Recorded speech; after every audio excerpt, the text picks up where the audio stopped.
चांद के दक्षिणी ध्रुव पर कदम रखने के 10 दिन बाद ही चंद्रयान-3 का सफर अब थम गया है। 14 दिनों के लिए भेजा गया चंद्रयान मिशन को अचानक 10 दिनों में ही खत्म करना पड़ा। इसरो ने 23 अगस्त की शाम चांद के दक्षिणी ध्रुव पर अपने चंद्रयान-3 की सफल लैंडिंग करवाकर पूरी दुनिया को चौंका दिया था।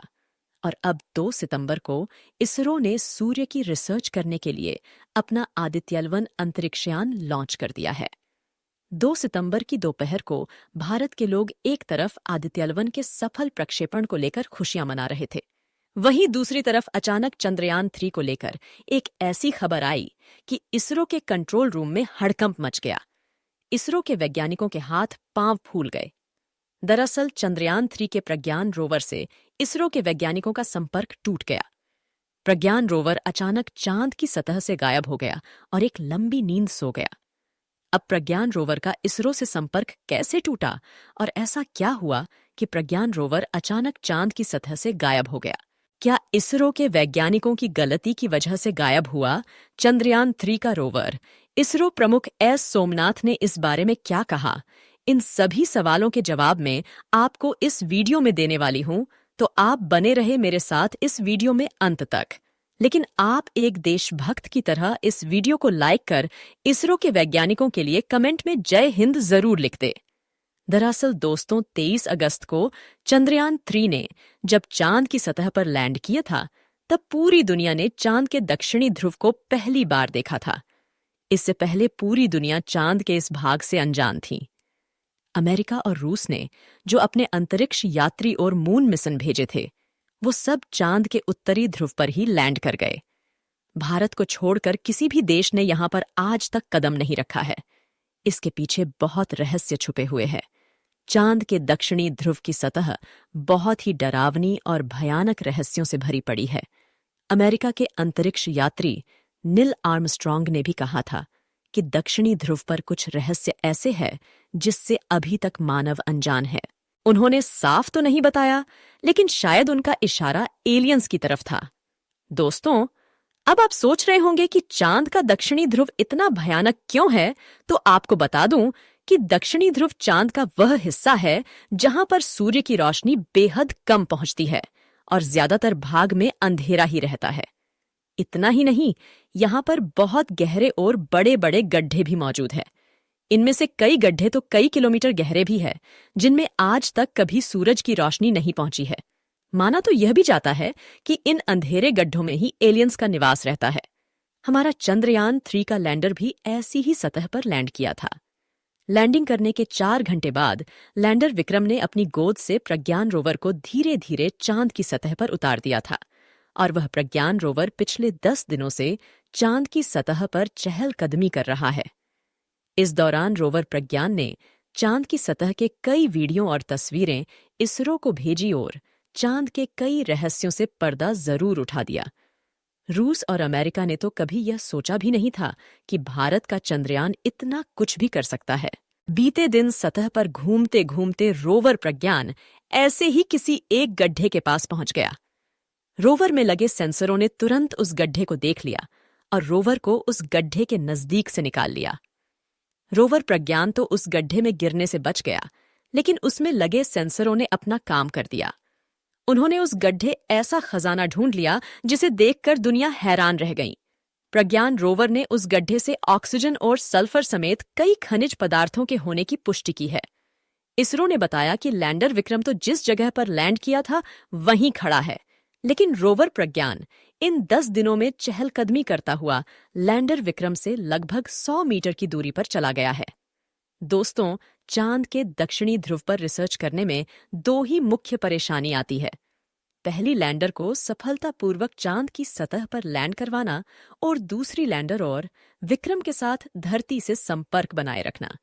लेकिन इन सबसे बड़ी समस्या है चांद की सतह पर लैंडर और प्रज्ञान को जीवित रखना। दरअसल लैंडर और प्रज्ञान रोवर सोलर एनर्जी से चलते हैं। इन दोनों में ही सोलर प्लेट लगी हुई है, जिससे सूरज की किरणों से एनर्जी लेकर इनके उपकरण काम करना प्रारंभ करते हैं। लेकिन चांद पर सूरज की रोशनी हमेशा नहीं रहती है, और न ही धरती की तरह 24 घंटे के दिन रात होते हैं। चांद पर धरती के 14 दिनों के बराबर एक दिन होता है और इतनी ही बड़ी रातें। लेकिन चांद पर जब दिन रहता है तो तापमान 230 डिग्री सेल्सियस तक होता है और रात जब होती है तो तापमान -200 डिग्री सेल्सियस तक चला जाता है। चांद पर 23 अगस्त के दिन सूर्य उदय हुआ था और वह धरती के 14 दिनों के बराबर लगातार चांद के दक्षिणी ध्रुव पर चमकता रहेगा।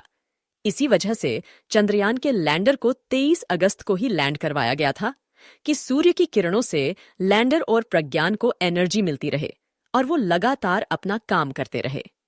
हुआ भी ऐसा ही। लैंडर और प्रज्ञान लगातार अपना काम कर रहे हैं, लेकिन अब इन्हें अपना काम रोकना पड़ेगा क्योंकि चांद की जिस सतह पर ये काम कर रहे हैं वहां से सूर्य की किरणें लगातार दूर होती जा रही है और अब वहां 14 दिन तक रात होने वाली है।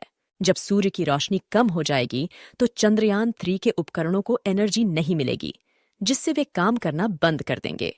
सभी उपकरण एक साथ बंद न हो और एक साथ इनका संपर्क इसरो से न टूटे, इसके लिए इसरो के कंट्रोल रूम से वैज्ञानिक रोवर प्रज्ञान के एक एक उपकरण निष्क्रिय करके देख रहे हैं कि वो सिग्नल काम कर रहे हैं या नहीं।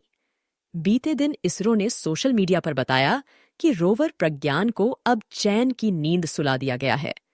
रोवर प्रज्ञान को चांद की सतह पर सुरक्षित पार्क कर स्लीप मोड में डाल दिया गया है। इसके सभी जांच करने वाले पेलोड्स को भी बंद कर दिया गया है।